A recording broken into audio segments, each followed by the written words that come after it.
Okay, Madam Chair, we live. Thank you. Good evening, everybody. Time is 7:03, and I'd like to call today's Planning Commission meeting to order. Commissioner Escobosa, would you like to lead us in the Pledge of Allegiance? After. Roll call first.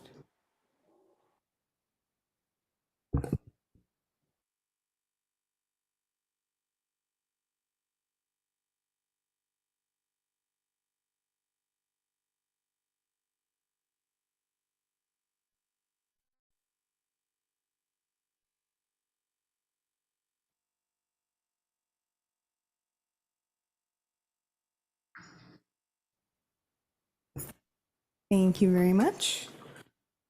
Planning Secretary, would you please call roll? Thank you, Chair. Chair Joanna Valenzuela, Present. Mario Maciel Jr., Vice Chair, Here. Commissioner Eric Pena, Present. Commissioner Jen Escobosa, Here. and Commissioner Ricardo Vasquez. Here. Thank you. Thank you for that. Next, I'd like to open up public communications, if we have any.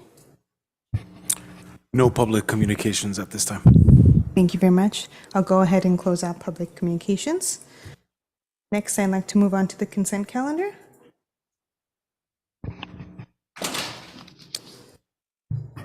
First consent action is the action minutes from April 27, 2022. Can I get a motion? Madam Chair, I'll move to approve the minutes. Perfect, thank you, and I'll second that. Roll call. Roll call. Can you do roll call, please? Thank you. Chair Joanna Valenzuela, Yes. Vice Chair Mario Maciel Jr., Yes. Commissioner Eric Pena, Yes. Commissioner Jean Escobosa, Yes. and Commissioner Ricardo Vasquez. Yes. Thank you. Thank you. Next item on the consent calendar. It's the request for approval of conditioning use permit to allow for alcohol sales in conjunction with a restaurant located in the Ramona Plaza Shopping Center. The project is located within the C2 General Commercial Zone. At this moment, I'll go ahead and open up public hearings for this item. Yes, thank you, Madam Chair. Our new assistant planner, Jesus Astorga, will be providing the presentation. Perfect, thank you.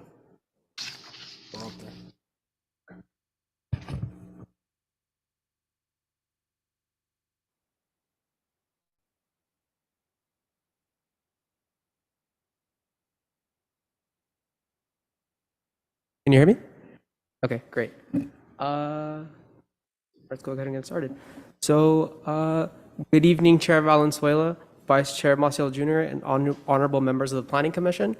Before you is a conditional use permit application requesting the approval to allow alcohol sales in conjunction with an existing restaurant within the C2 General Commercial Zone. Next slide, please. On June 13th, 2022, the Planning Division received the aforementioned conditional use permit application from Elizabeth Perez for Mi Lindo, Oaxaca. The subject restaurant, which is approximately 1,050 square feet in floor area, is located within the existing 5,449 square foot, one-story multi-tenant building. There are a total of 4 tenant spaces within the existing building, including the subject restaurant. The existing restaurant is located on the northeast corner of the shopping center. Next slide, please. As mentioned, the project site is located within the C2 General Commercial Zone and is designated as General Commercial in the City of Baldwin Park's general plan. The existing restaurant use is consistent with the city's general plan and zoning code requirements. Next slide, please. The applicant has operated in the City of Baldwin Park since July 12, 2018, and serves authentic Oaxacan cuisine that includes a variety of breakfast, lunch, and dinner items, as shown on the current slide. Staff would also like to note that the restaurant Mi Lindo, Oaxaca has been participating in the downtown street market as a vendor. Next slide, please.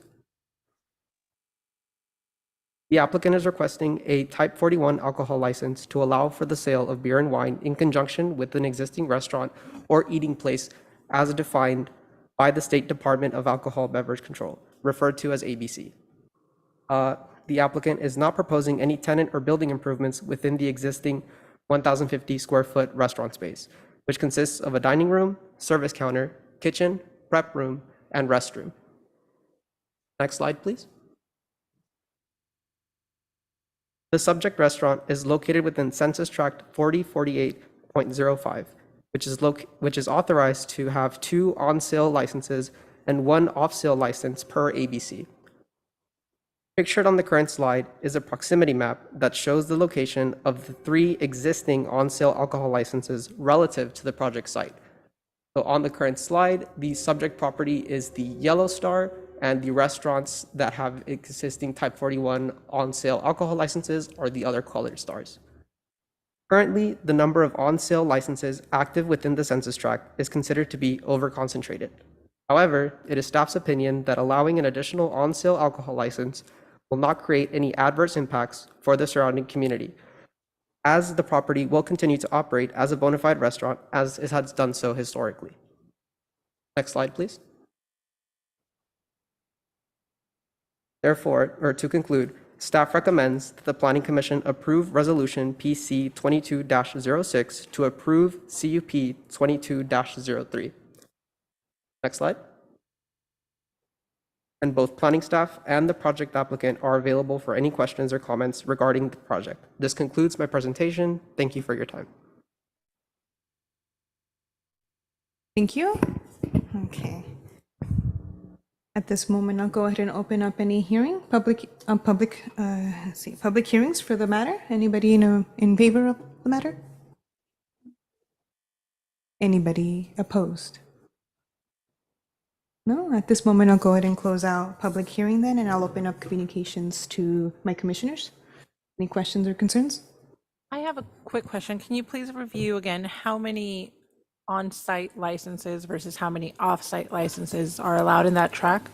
Yeah, of course. So the census tract is authorized to have 2 on-sale or on-site licenses and only 1 off-sale or off-site license. And how many do we have right now? For on-sale, which is the Type 41s and Type 47s, we have a total of 3 currently. Thank you. Of course.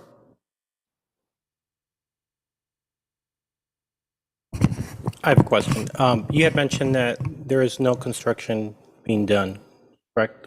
Yes, there are no plans to make any tenant improvements as a part of this application. And you mentioned that there's a restroom in the restaurant? Yes. Okay, because I've been to the restaurant, good food, but when I have requested the restroom there is no restroom inside. We can go to the floor plan on the presentation so you can see where the restroom's located. The restroom is located to the rear next to the kitchen area. And if we can go to slide 6.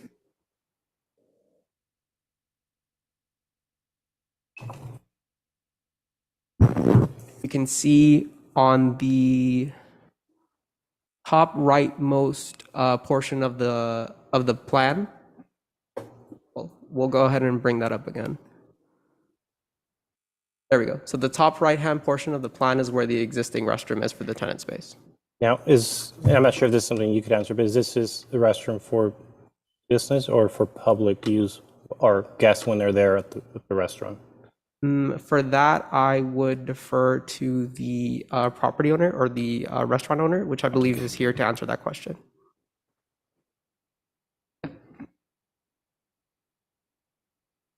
Oh.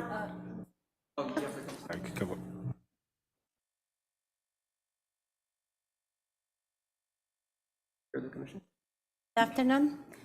Good My name afternoon. is Elizabeth Perez. I'm the owner of the business of Melinda, Oaxaca. We have a restroom. Before we used to use it for the customers also, but since the pandemic begins, the health department lady, she came and she said that nobody is allowed to go through the kitchen because of the COVID for safety. And then she said you have to find out how you can provide your customers a restroom. And then I talked to the owner, and the owner told me we have a restroom outside that you can use outside, you can send your customers outside. So that's what we're doing right now. We send the customers outside, we keep that restroom clean and everything. That's the one we provide to the customers. Because of the health department, they say that nobody can go through the kitchen. Got If it. they use that restroom that we have inside, they have to go through the kitchen. Okay. That's why. Got it. Thank you for clarifying. And the reason my question was because there's nothing being built, and when I've been there was no restroom. So, but Yeah. thank you for clarifying my question. Sorry, thank you. Sure. Actually, I have an additional question for the applicant. Ma'am? Sure. So I know one of the questions I had is that I know prevention for intoxication. So I understand that there is sort of a last call, but I think as far as in any restaurant, I think there's always sort of the opportunity for disturbance to the peace or perhaps sort of a DUI or anything like that. So wanted to just sort of check, aside from sort of having a last call, do you have any other sort of mechanisms to prevent patrons from perhaps drinking a little too much or? If I'm sorry.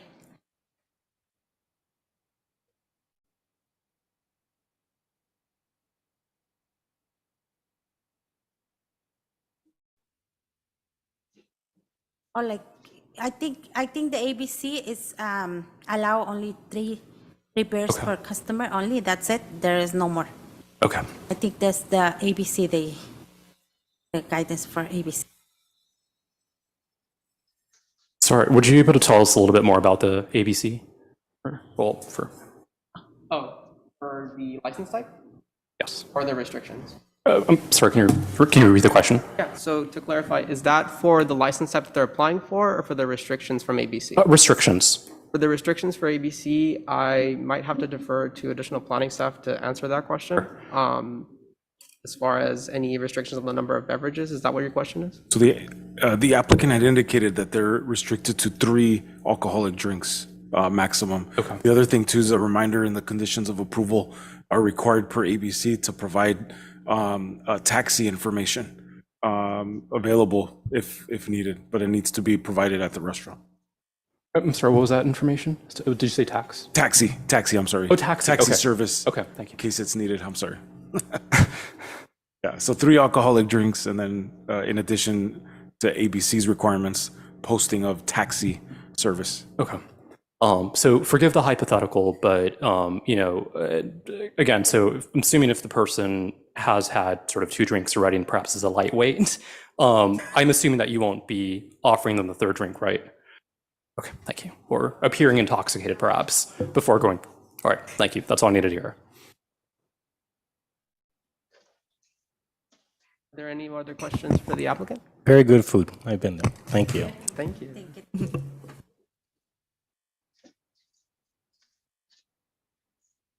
Alrighty, anything else, commissioners? Okay, perfect. So at this moment, I'll go ahead and move forward for, anybody want a second or a motion the approval? Motion? And I'll second. Can we do roll call, please?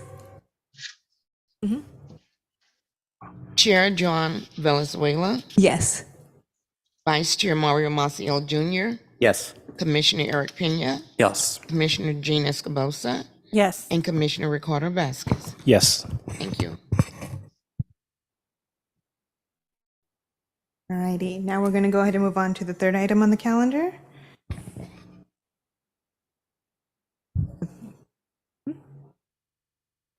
That's it.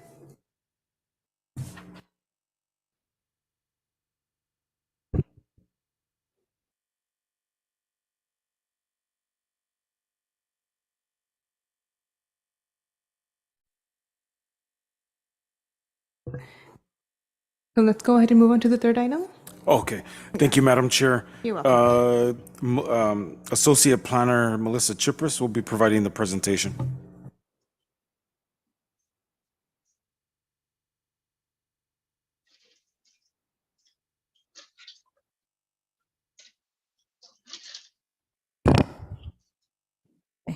Good evening, Honorable Chair and members of the Commission. So before you is a request for consideration for approval of a conditional use permit to operate a warehouse facility within an existing 38,000 square foot building within the industrial zone. Next slide, please. The site in question is located at 5100 Rivergrade Road, just south of Arrow Highway. Overall, the subject property is approximately 84,250 square feet and is rectangular in shape and is currently developed with a 38,000 square foot industrial building. Next slide, please. The surrounding zone designations consist of industrial to the south, east, west, and north. Approximately 33,400 square feet of building area will be used by the applicant for the warehousing use. Next slide, please. The applicant is proposing to use 33,400 square feet of building area for the warehousing and distribution of canned, frozen, and dried food products, products that include dried noodles, candy, and tea. The applicant is not proposing to make any tenant improvements, exterior modifications, or alterations to the building. The hours of operation will consist of Monday through Friday between 9 a.m. to 5 p.m. And the applicant has also indicated that the proposed distribution warehouse facility will operate 2 trucks to distribute their products. And these trucks will distribute product once a day for 5 days a week. With similar industrial commercial uses surrounding the subject property, staff believes that there will not be an adverse impact to any of the adjacent properties as a result of the proposed warehouse facility. Next slide, please. And staff also did not receive any letters or emails of concern regarding the proposed conditional use permit. And so to conclude, staff does recommend that the Planning Commission approve Resolution PC 22-07, approving CP 22-07. And staff is available to answer any questions for the commission, and the applicant is also present for any questions. Thank you. Thank you. Alrighty, so at this moment, I'll go ahead and open up any public hearings for this item. Anyone in favor? Any opposition? At this moment, I'll go ahead and close out public hearing. And I'll open it up to the commissioners. Any questions or concerns? All right, I see none. And I'll go ahead and look for a motion to approve. I'll motion to approve. Second. Can I get roll call, please? Thank you, Chair. Chair Joanna Valenzuela, Yes. Vice Chair Mario Maciel Jr., Yes. Commissioner Eric Pena, Yes. Commissioner Jean Escobosa, Yes. and Commissioner Ricardo Vasquez. Yes. Thank you. Thank you.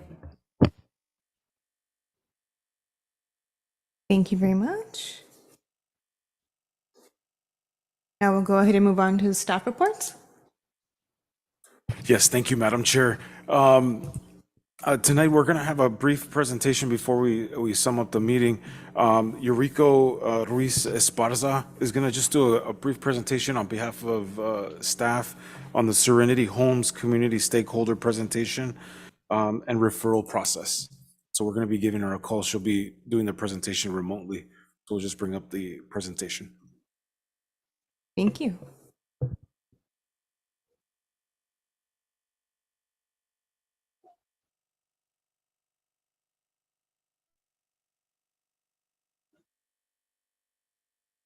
Eureka, this is Esther. Are you ready to present? I'm ready. Thank you. Of course. Go ahead. Hi, everyone.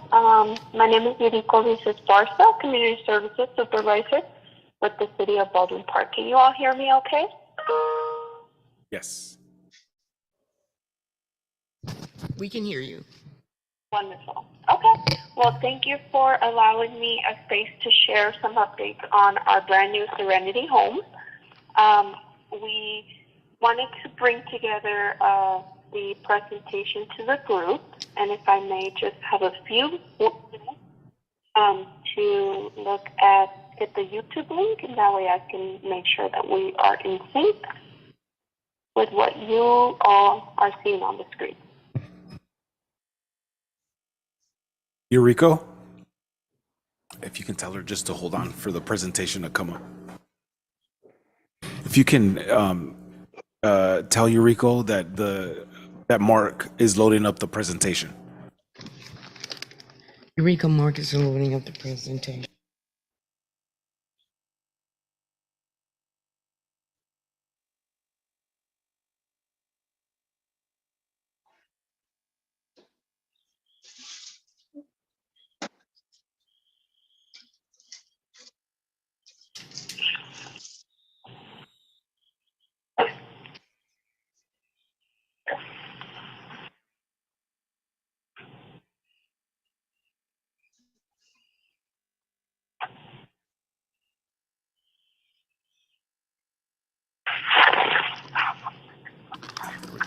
Okay, and the presentation is now ready. Sure. Hello, everyone. Once again, my name is Yuriko Rizos-Barza, Community Services Supervisor with the City of Baldwin Park, and it's my pleasure to join you all tonight to share a bit about our upcoming project in the City of Baldwin Park, the Serenity Homes project with the City of Baldwin Park Regional Housing Trust and the San Gabriel Valley Council of Governments, and also in collaboration with LASA. Next slide, please.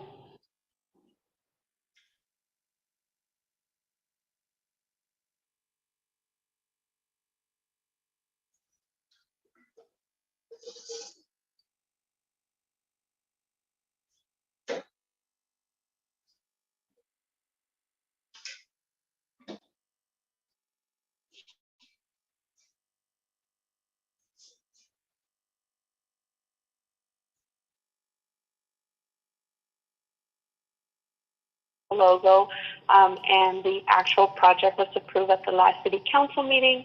And just to recap about this project, it is funded through the Regional Housing Trust that provided $1.25 million for capital development of 50 beds for homeless housing. This site will specifically serve families experiencing homelessness in our local community of Baldwin Park. The site will have on-site laundry, restrooms, and showers. And there will be also a converted area into a computer lab and study area for homework assistance. The site will aims to be bright and welcoming to provide a safe space for families. And we are currently working with Box Cube to provide the modular unit with the capacity to serve anywhere from 3 to 4 members of a family, and we also have capacity to serve larger family out of 2 units. So we will, in a few slides, we will also share what those units look like on the inside. But we are just excited that the Regional Housing Trust will also be assisting in securing on-site service provider, which we have now gone with CityNet, a lead service provider in Orange County, and they're now going to be our lead service provider here in the family site. We will be providing 24-hour staffing, case management, and 3 meals for the client, breakfast, lunch, and dinner. And the site is anticipated to open on September 26, 2022. Next slide.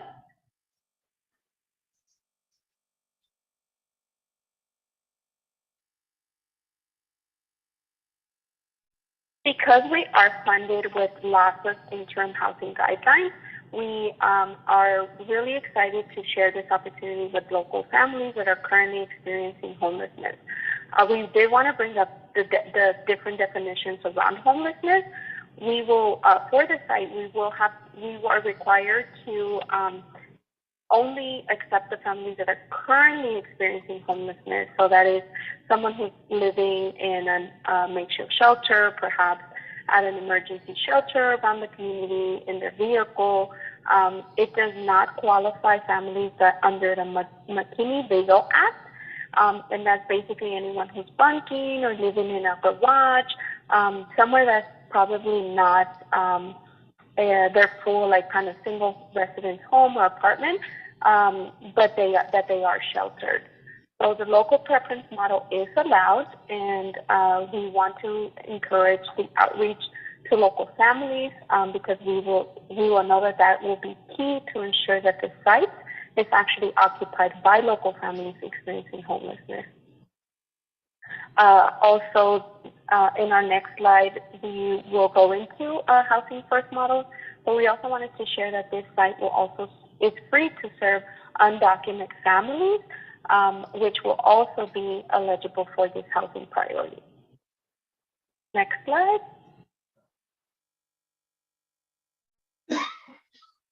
So a little bit about the housing first model. It is an evidence-based approach in which it prioritizes homelessness for people experiencing homelessness, prioritizes the homes, and it's basically a low barrier threshold for families to end their homelessness. So it can basically, it serves as a model to get families in and then provide wraparound support services that can include any personal goals, health, or quality of life outcomes, so that we can stabilize the family and then move into the next steps for their housing plan. The next slide also just shows a bit of how Housing First works. Basically, we meet the client wherever they're at in their experience with homelessness. So we bring them into that transitional site, and then we provide the services at the site until they're permanently placed or exited from our project into more stable housing. Next slide, please. The next slide is our conceptual and diagram of what the site looks like. And it's basically an exciting, bright space for families. It will have, like we mentioned, 16 total units, and we have the capacity to serve up to 50 beds at the site. So this is a model of the kind of just the exciting space, super bright, lots of greenery. We are working with our public works department to get the site up and running. They're actually working really hard every single day at the site to ensure that we're operational by September 26th. And we're just really excited to share the approved concept that was approved by City Council, and what the units will actually look like. Next slide. So the modular unit will be provided by Boss Cube. It is a vendor around tiny home model. In comparison to our tiny homes at Esperanza, these units are a bit larger. They are equipped with the capacity to house 3 beds in one unit, so it'll be a bunk and 1 full bed. The site, as I mentioned before, we have a capacity of 50 beds throughout the site. And there will be 2 of these units that, when combined together with a pass-through door, it can help to accommodate larger families. There's also an exciting feature, of course, around security with the electronic door locks and ADA accessibility, as well as fire-rated Class 1 characteristics around the unit. And this is just how bright and welcoming the spaces are. Our color scheme at the site is also very adequate for families to increase moods, and just kind of be a very positive space for our families while they are residing with us. Next slide. The site will also be equipped with showers, restrooms, and laundry, and this is just an image to show you what the site will look like. It'll be equipped with 8 restrooms, 5 showers. Both of the shower and restroom combos are ADA accessible.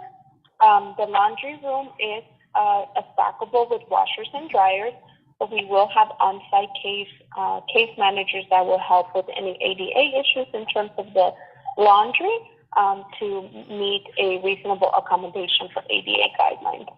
We also have the trailers are custom designed to meet the site requirement, and they come pre-plumbed for gas and water utilities. And the great thing about this is that it's also movable and portable. So that's a little bit about what the site looks like. And lastly, just in terms of next steps, next slide, please. In terms of next steps, we really wanted to bring an update of the project and share with you what our community engagement process will be, this meeting being one of them. So we're meeting with a variety of community stakeholders and groups. This does include the Baldwin Park Unified School District. We are set to meet with our business association, faith-based groups, and additional local nonprofits and service providers.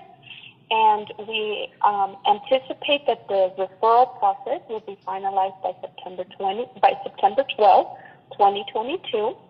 And we will provide next steps to the housing division for to be able to share with today's commission, of course, and to be able to refer any families that you may be, as your constituents may share with you all, what, connect them and link them to the proper services. So there will also be site tours and community information meetings. We anticipate having two, one on the weekend on September 3rd, 2022, from 11 to 2 at the site. This will be an in-person meeting, and we will also be there on Monday, September 12th, 2022. The community information meetings are designed to share with the community, with neighbors, with any interested stakeholder, to share a bit about what the project is about, who it would house, and all of the kind of general questions that the community may have. We've had a very successful run with our Esperanza Via, and we just want to ensure that the community is well informed and aware about the services that are provided at the site.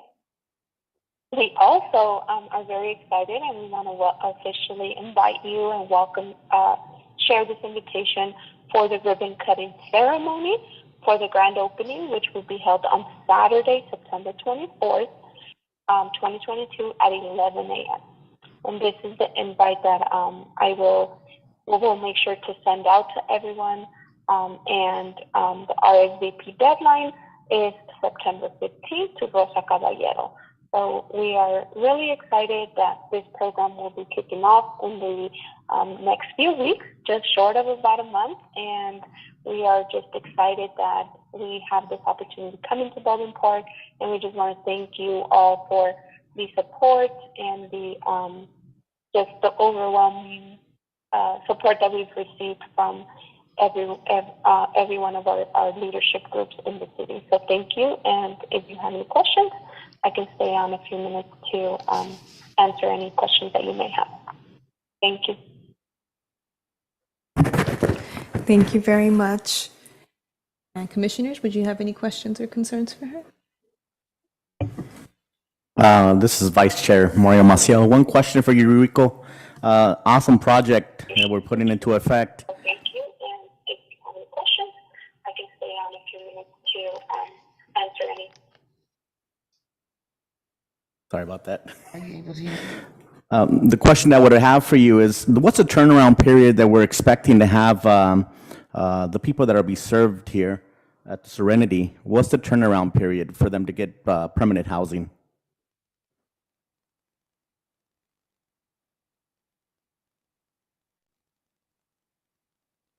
Are you able to hear the question?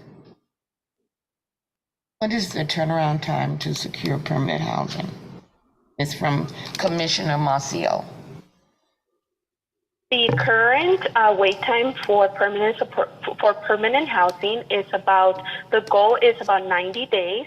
They are families, and during those initial 90 days, we pair them up with any employment opportunities, connect them to any opportunities with housing vouchers, rapid rehousing opportunities, which tend to be the fastest to kind of get someone stabilized and moved into a unit of their own. And it could, however, take up to 6 months. That is the reality with some of the harder clients that we have not been able to place. But of course, with families, it's kind of a different approach because there is perhaps like 2 incomes and other kind of just details around their living situations. Thank you, Eureka. No further questions. Any other questions or concerns? I have a question. You mentioned that there had been conversations with the school district, and I'm wondering what kind of supports there would be. 50 beds, that's potentially quite a bit of children. What kind of supports are there for them to ensure their enrollment in the local schools and support getting to those schools? May you repeat that, Ms. Washington? Yes, that was from Commissioner Jen Escobosa. She's inquiring about the type of support that the children would receive in their neighboring schools once they are in the program. Is that correct?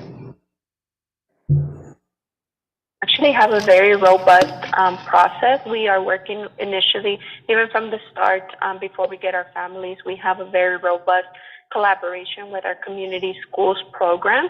It's basically a collaboration between the school district, the city, and the school district and LACO to ensure that we support the families both with enrollment into the facility and once they're at the facility, all of the case management that goes along with that. So it could be access to tutoring, perhaps, counseling services, mental health services as well. So anything that the child or the family may need to ensure that they're equipped with the proper wraparound support services. So we can do CalFresh, we look into the different types of, whether it be financial assistance, all types of wraparound support services. Thank you. Thank One you. last question, or maybe one last one. I know you did mention that they'll be having a stakeholders meeting coming up. Who exactly is participating? I know the association and the school district, but are council and commissioners allowed to participate in that as well? That question is coming from our chair, and her question is, who will be the stakeholders? Will the Planning Commission, council, and other key members be able to participate in the upcoming meeting? Stakeholders meeting. September the 12th. Yes, that is the site tours and community information meeting is open to the public. Of course, we would encourage all of you to attend. We will also be just reaching out to focus groups, similar to what we did today with this commission. We do have other meetings that will be at the Parks and Recreation Commission. We will be at the Baldwin Park Unified School District, at the Business Association. So we will also go to them, but the meetings that are for the community information meetings are open to everyone, our leadership, our council, everyone that's our commission. So it is a pretty robust community engagement process. Thank you for asking that, Chair. Thank you very much. Any other questions or concerns? No? Okay. Thank you again, Eureka. That was a great presentation. Thank you, Eureka, very much. You're welcome. At this point, I will go ahead and like to move forward to report of officers. Oh, yes. Sorry. I got it. Okay, report of officers for the commission, and then we'll go to staff. Run? Okay. Thank you, Madam Chair. I do have a couple things I just wanted to briefly just update the commission. I know that we haven't had happy that we finally had a commission. We haven't had one since April, so this is nice. But in between that time, staff's been very, very busy. So I want to let you know that there are some planning exercises that's going to be coming your way. We're probably looking at October, November. and then going into 2023. Can you imagine 23? We're at, and those include inclusionary housing ordinance. So we just had a kickoff meeting with the consultant. And the inclusionary housing ordinance essentially is just devising a program in which if we have market rate housing projects coming in, that they would be required to provide X number or a percentage of affordable units for the development. So that has kickstarted, and that there's a feasibility study that's being going to be performed to determine whether an inclusionary housing ordinance is appropriate for Baldwin Park. So there is that outcome potential that we may not even, it doesn't make sense for the city to have an inclusionary housing ordinance. And then second, we just kickstarted with the San Gabriel Valley COG, in that they're going to be funding an accessory dwelling unit pre-approved plan project. So they're going to have some marketing material for the community. We're going to be going through some exercises and study sessions with the Planning Commission, City Council, and providing that service to the community to streamline accessory dwelling units, especially given the housing crisis that we're currently in. So that's really exciting. We're really excited about that project. And then third, we just are undergoing the process of selecting a consultant to prepare objective design standards and also SB9. So if you're familiar, I did a study session on SB9, urban lot splits. And so based on state law requires, the only way that we can require any additional development standards, the city has to have adopted objective design standards. So one is going to meet SB9, and then second, SB35. SB35 responds to any affordable housing projects that we actually have standards in place, so that way we can get quality architecture, quality design. So we're going to be going through that exercise. So we have a lot of long-range planning activities that we'll be working on from now until the end of probably the beginning of summer. And then, Question for you, Ron. yes. How many applicants have we had so far since SB9 came into play? Good question. So we have, we thought we were going to get a flood of applications. I think as time goes by, like the ADU program, when it first was kickstarted several years ago, like in 2016, it started off slow and then it started to pick up. Right now, I think we're going to get our first SB9 application. We've received only one. We've received a lot of inquiries, a lot of draft plans, and going over with property owners alternatives, because it's kind of like a jigsaw puzzle. You got to figure out where you put the unit, whether you're going to attach it or it's going to be separate, or you're going to subdivide the lot. So many iterations that we've gone through, but we've had a lot of inquiries, but we're going to be getting in our first one soon. Yeah. And then lastly, I want to officially introduce our new assistant planner. So we've been down a planner, Mr. Jesus Estorga. We're really happy that we were able to steal him from Burbank. And he's a Baldwin Park product, gone to the school, Baldwin Park, Sierra Vista High School. And this is our second. I got to tell you, if we don't remember, Melissa is also a Baldwin Park. So how that happened, I don't know. Is it Sierra Vista as well? But they're just absolutely amazing. Damn, I'm outnumbered. We're really happy to have Jesus on board, and we're really excited to see what he brings. He's already brought a whole slew of help to the office. So. Speech. Speech. Yeah. Speech. We want to welcome Jesus. So Welcome aboard, Jesus. Pleasure to have you, man. And it's beautiful to actually have, our alumni coming back to Baldwin Park and really giving it all they have. That's very awesome. I love that. Welcome aboard. Welcome aboard, everybody. And then Ron, congrats to you. I know, you have to share your news too. And, and you're doing a great job in all your work you're doing Thank you. Thank you. with your staff. Thank you, Commissioner. I'm humbled. I'm honored that I get to now contribute in the capacity as the Director of Community Development. So I'm really excited. My heart's in it, and we have a lot of work to do, but I'm super excited. Everybody's been just positive and very supportive. So I'm really looking forward to all of those efforts. Congratulations. Congratulations on your appointment. Yeah, thank you so much. And also an update there is tomorrow, actually, we're going to be doing our first review of the city planner position. So our first review of applications is tomorrow, and hopefully we get a city planner on board pretty soon. So, yeah. And I'm not going anywhere, so don't worry. Don't leave yet. Yeah.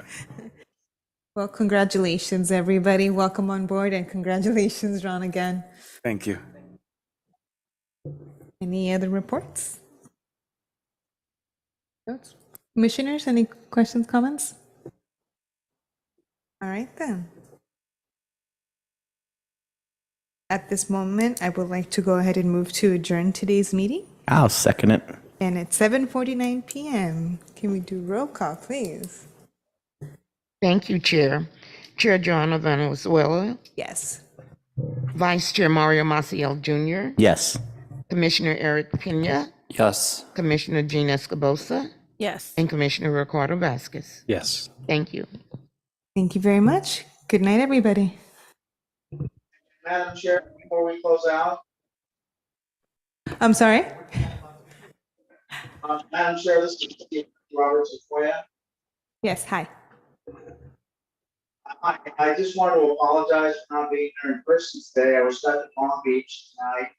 And I prefer to be in meetings in person, and I certainly will in the future. I didn't have much to say tonight because it was a very well done meeting, but I did want to say I apologize for not being there in person. It's all good. Thank you very much. We'll see you at the next meeting. You're excused this time, Council. Thank you, Madam Chair. You're welcome. Good night, everybody.